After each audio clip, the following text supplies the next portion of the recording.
छत्तीसगढ़ के दंतेवाड़ा और अन्य बाढ़ प्रभावित क्षेत्रों में राहत कार्यों के लिए मध्य प्रदेश सरकार ने बड़ा कदम उठाया है। मध्य प्रदेश के मुख्यमंत्री डॉक्टर मोहन यादव ने छत्तीसगढ़ के बाढ़ पीड़ितों के लिए 5 करोड़ रुपए की आर्थिक सहायता की घोषणा की है। साथ ही आवश्यक राहत सामग्री लेकर एक विशेष ट्रेन मध्य प्रदेश से छत्तीसगढ़ के लिए रवाना की जाएगी। इस पहल को पड़ोसी राज्यों के बीच आपसी सहयोग और एकजुटता का प्रतीक बताया जा रहा है। मुख्यमंत्री यादव ने कहा कि मध्य प्रदेश मुश्किल की इस घड़ी में छत्तीसगढ़ के साथ कंधे से कंधा मिलाकर खड़ा हुआ है। इसका समय ऐसे में सब तरफ प्राकृतिक रूप से वैसे वर्षा का आनंद भी है, लेकिन अतिवृष्टि कारण से कई जगह बाढ़ की हालत बनी है। पड़ोस के राज्य छत्तीसगढ़ के अंदर दंतेवाड़ा और उस क्षेत्र में बाढ़ के कारण से भारी क्षति हुई है। ऐसे में हमारा उत्तरदायित्व है कि हम पड़ोसी राज्यों की तरफ सहायता की तरह से ध्यान दें। हमने मध्य प्रदेश सरकार की ओर से 5 करोड़ रुपये की राशि सीएम फंड में और एक ट्रेन राहत की राशि, जिसमें राहत सामग्री के साथ वहाँ क्षेत्र में वितरित करते हुए लोगों को मदद करेगी, इस भावना से मदद करने के लिए यहाँ से भेज रहे हैं। उम्मीद करेंगे छत्तीसगढ़ सरकार अपने क्षेत्र के नागरिकों की व्यवस्थाओं के लिए तत्परता से काम कर ही रही है और दक्षता के साथ कठिन काल में भी सहायता पहुँचाने का प्रयास जो युद्ध स्तर पर कर रही है, मैं उसकी सराहना भी करता हूँ। मेरी अपनी ओर से माननीय डिप्टी सीएम जगदीश देवड़ा जी, माननीय डिप्टी सीएम राजेंद्र शुक्ला जी, हम सब मिलकर के हमारे राज्य के आसपास के भी सभी हालातों पर निगाह रख रहे हैं और यशस्वी प्रधानमंत्री के नेतृत्व में जैसी उनकी भावना रहती है, सभी सरकारें परस्पर समन्वय के साथ, सहानुभूति के साथ दुख और परेशानी की घड़ी में खड़ी दिखाई देना चाहिए। मेरी अपनी ओर से विष्णुदेव साहे जी को ये आश्वासन के साथ हम राशि पहुँचा रहे हैं कि और भी जो आवश्यकता पड़ेगी मध्य प्रदेश सदैव उनके साथ खड़ा है। इसका ओबीसी आरक्षण को लेकर मध्य प्रदेश की सियासत ठंडी पड़ने का नाम नहीं ले रही है। इसी मुद्दे को लेकर करणी सेना और परशुराम सेवा संगठन ने मिलकर प्रेस कॉन्फ्रेंस की। संगठनों ने ओबीसी आरक्षण को लेकर अपना विरोध दर्ज कराया। प्रेस कॉन्फ्रेंस में उनका साफ कहना था कि या तो सभी वर्गों में समान रूप से आरक्षण दिया जाए या फिर आरक्षण पूरी तरह खत्म किया जाए। उन्होंने ये भी कहा कि वो किसी भी आरक्षण के खिलाफ नहीं है। बाबा साहब अंबेडकर जी ने एक समानता लाने के लिए 10 साल के लिए आरक्षण लागू किया था और ये कहा था कि ये जो आरक्षण मैं दे रहा हूं ये देश को सामान्य स्थिति में लाने के लिए दे रहा हूं। उन्होंने ये नहीं कहा था कि इसको आप वोट बैंक की राजनीति बना लो। आज पक्ष हो या विपक्ष हो, आप दोनों को देखिए, वो सिर्फ और सिर्फ राजनीति के चक्कर में इस आरक्षण को बढ़ाते ही जा रहे। कब तक भाई, कब तक ऐसे ही इस मध्य प्रदेश के श्रवण समाज को आप लोग नीचे ले जाने में, गर्द में ले जाने की कोशिश करोगे? मध्य प्रदेश कांग्रेस अध्यक्ष जीतू पटवारी के घर में शुक्रवार देर रात बदमाशों ने डकैती की कोशिश की। बदमाशों की संख्या 5 से ज्यादा बताई जा रही है। नकाब पहनकर पहुंचे बदमाशों ने जीतू पटवारी के पूरे ऑफिस को खंगाल दिया, घर की बिजली तक बंद कर दी। देर रात बदमाश इलाके में करीब 2.5 घंटे तक घूमे। इस दौरान वो 3 और घरों में भी घुसे। हालांकि इन घरों से क्या लेकर गए, इस मामले की जानकारी सामने नहीं आई है।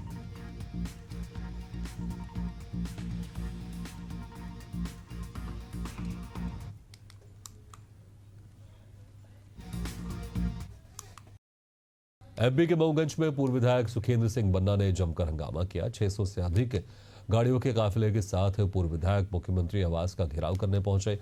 भारी भीड़ ने पुलिस बैरिकेडिंग को भी तोड़ दिया, जिसके बाद हालात और बेकाबू हो गए। दरअसल पूर्व विधायक सुखेंद्र सिंह ने 7 दिन का अल्टीमेटम दिया था, जिसके बाद कार्रवाई नहीं होने पर उन्होंने बड़ा प्रदर्शन किया। पुलिस ने पहले उन्हें समझाने की कोशिश की, लेकिन बात नहीं बनी। पूर्व विधायक अड़े रहे और नतीजतन पुलिस ने उन्हें और अन्य प्रदर्शनकारियों को हिरासत में ले लिया।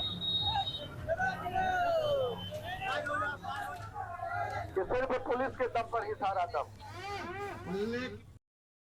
आगरा से झांसी जा रही मंगला एक्सप्रेस में एक विकलांग यात्री की जान बच गई। निवाड़ी निवासी 40 वर्षीय पप्पू राठौर रविवार सुबह 11:45 पर चलती ट्रेन से गिर गया। रेलवे कर्मचारियों और राहगीरों ने तुरंत कार्रवाई करते हुए उन्हें रेलवे ट्रैक से हटाकर सुरक्षित स्थान पर पहुंचाया। जीआरपी पुलिस मौके पर पहुंची और घायल पप्पू राठौर को एम्बुलेंस से जय आरोग्य अस्पताल के ट्रॉमा सेंटर में भर्ती कराया गया। उनके हाथ पैर और सिर में चोटें आई हैं। डॉक्टर्स उनका इलाज कर रहे हैं। जीआरपी आरक्षक रक्षपाल धाकड़ के अनुसार घायल की स्थिति पर नजर रखी जा रही है। प्रारंभिक जांच में पता चला कि पप्पू राठौर संभवतः ट्रेन के गेट पर बैठे थे। पैर फिसलने से वो नीचे गिर गए। रेलवे प्रशासन यात्रियों की सुरक्षा को लेकर सतर्क है।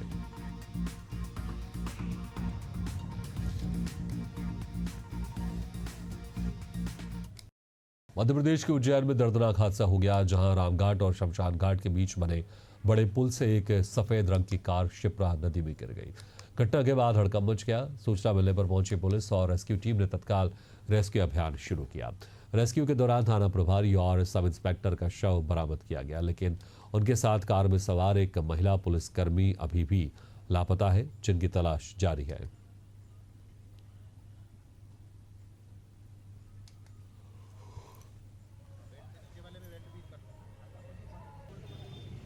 एक बहुत ही दुखद घटना हुई है। हमारे 3 साथी पुलिसकर्मियों को हमने खोया है। ये उनेल थाना प्रभारी अशोक शर्मा जी, उनके साथ सब इंस्पेक्टर निनामा साहब और महिला आरक्षक आरती। एक 14 साल की बच्ची परसों मिसिंग हुई थी उनेल थाना क्षेत्र से। उसकी सूचना पर चिंतामन की तरफ जा रहे थे और इसी दौरान संभवतः महिला आरक्षक के द्वारा गाड़ी चला रही थी और वो डिसबैलेंस होकर बड़े पुल के नीचे गिरी। अभी हमारी रात भर से सर्चिंग की टीम लगी हुई थी। अभी एनडीआरएफ की टीम भी सुबह से इसमें सर्चिंग में लगी है। एक बॉडी को हम लोगों ने भैरवगढ़ के ब्रिज के नीचे से रिकवर किया है, वो हमारे अशोक शर्मा साहब की है।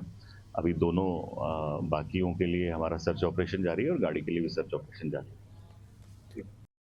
मध्य प्रदेश के देवास जिले की बागदी नदी में गणेश विसर्जन के दौरान एक बड़ा हादसा हो गया, जहां विसर्जन करने गया युवक अचानक बागदी नदी में डूब गया, जिससे युवक की मौत हो गई।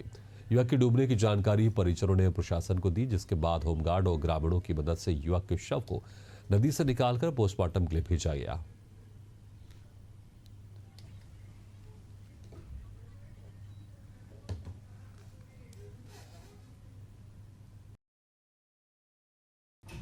शाजापुर जिले के मुहान बड़ोदिया थाना क्षेत्र अंतर्गत भिगाखेड़ी डैम में गणेश विसर्जन के दौरान डूबे 17 वर्षीय आयुष का शव शनिवार सुबह एसडीआरएफ की टीम द्वारा चलाए गए रेस्क्यू ऑपरेशन में बरामद कर लिया गया।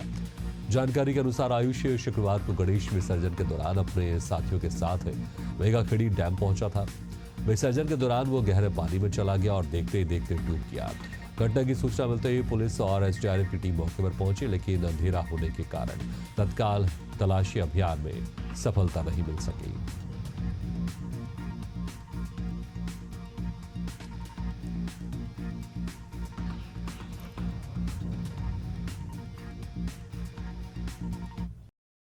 ग्वालियर के मुरार थाना क्षेत्र में बच्चों के विवाद को लेकर 2 पक्षों में जमकर पथराव और फायरिंग हुई। जडिरुआ बांध इलाके में 10 से ज्यादा बदमाशों ने गोलियां चलाई, जिससे इलाके में दहशत फैल गई। पूरी घटना सीसीटीवी कैमरे में कैद हो गई, जिसके आधार पर पुलिस ने 4 लोगों के खिलाफ मामला दर्ज कर लिया है। हालात को काबू में रखने के लिए इलाके में अतिरिक्त पुलिस बल तैनात किया गया है।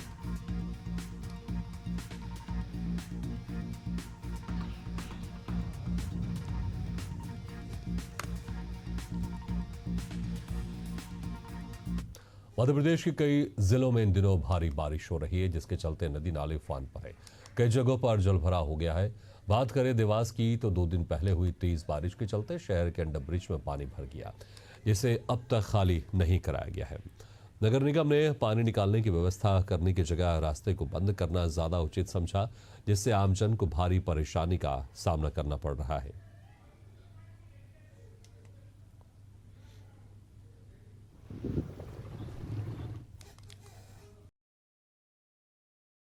सबलगढ़ जनपद के अंतर्गत आने वाले बत्तुखर गांव से एक शर्मनाक तस्वीर सामने आई है, जहां एक शव यात्रा को भारी कीचड़ और दलदल भरे रास्ते से होकर गुजरना पड़ा।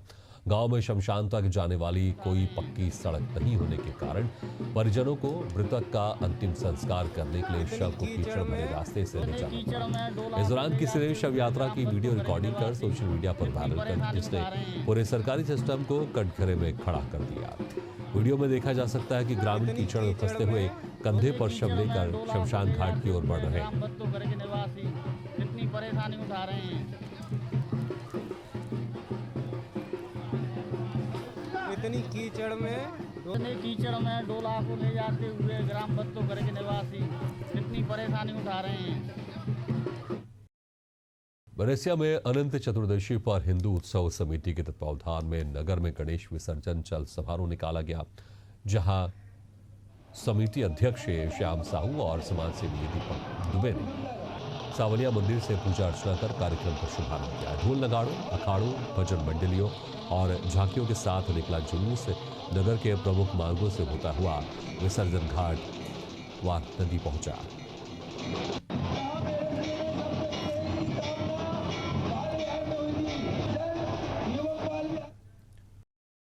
सिंगरौली जिले के सरी थाना क्षेत्र में हुए बहुचर्चित पुष्पेंद्र शाह हत्याकांड को 2 माह बीत जाने के बाद भी पुलिस अभी तक किसी नतीजे पर नहीं पहुंच पाई है। इस मामले में पुलिस की निष्क्रियता से नाराज परिजनों ने सरी थाने के सामने धरना प्रदर्शन किया। परिजनों के साथ ग्रामीणों की भारी भीड़ भी थाने पहुंच गई और न्याय की मांग करते हुए जोरदार नारेबाजी करने लगी। मृतक के परिजनों ने कहा कि पुलिस अब तक हत्यारों को पकड़ने में नाकाम रही है। मामले में कोई ठोस कार्रवाई नहीं की गई है, जिससे परिवार गहरे सदमे और असुरक्षा की स्थिति में है। उन्होंने चेतावनी दी कि अगर जल्द ही आरोपियों की गिरफ्तारी नहीं की गई तो आंदोलन को और उग्र रूप दिया जाएगा।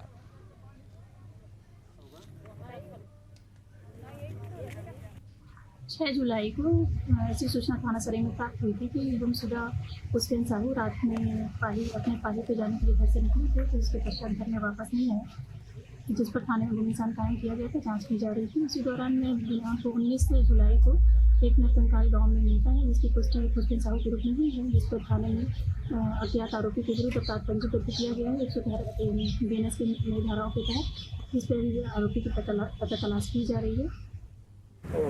मध्य प्रदेश के सिंगरौली जिले में एक अजबो-गजब घटना होती है और पुलिस लगातार छानबीन करती है। कंकाल तो बरामद होते हैं लेकिन खुलासे नहीं हो पाते।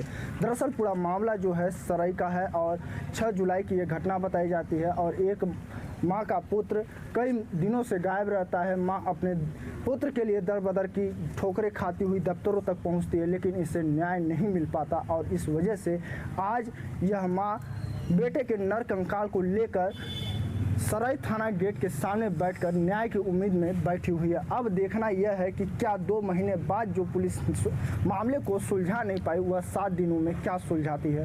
आश्वासन तो तमाम सारे हैं, लेकिन अभी तक कार्रवाई सिर्फ कागजों तक ही सीमित है। सिंगरौली से मनु कुमार शाह, एशियन न्यूज भारत।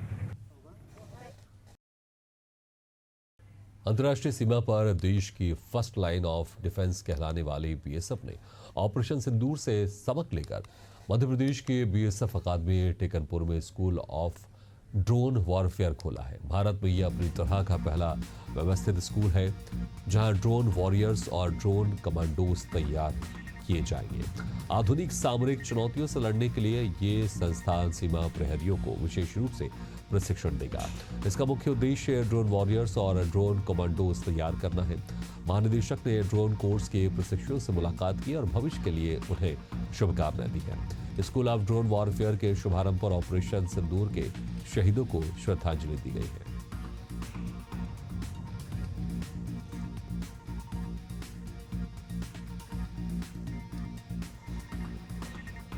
सिंदूर में आप सबको पता होगा कि ड्रोन का बहुत उपयोग हुआ है और ड्रोन हथियार के रूप में उपयोग किया जा रहा है।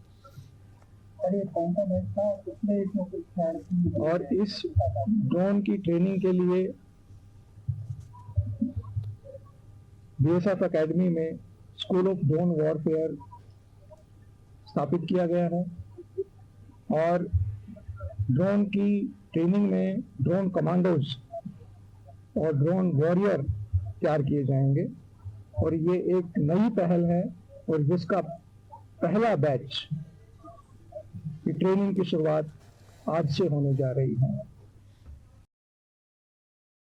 अनूपपुर जिले में सड़क सुरक्षा को लेकर एक नई पहल की गई है। यातायात पुलिस ने पायलट प्रोजेक्ट के रूप में हेलमेट बैंक की शुरुआत की है। इसके तहत अब आम नागरिक QR कोड के जरिए अपनी जानकारी दर्ज कर नजदीकी थाना क्षेत्र से मुफ्त में हेलमेट प्राप्त कर सकते हैं। इस कदम का मकसद साफ है कि हर सफर सुरक्षित हो और हर जिंदगी घर तक सलामत पहुंचे। हेलमेट बैंक का शुभारंभ पुलिस अधीक्षक मोतियुर रहमान ने किया। इस बैंक में महिला और पुरुष दोनों वर्गों के लिए हेलमेट उपलब्ध कराए जा रहे हैं।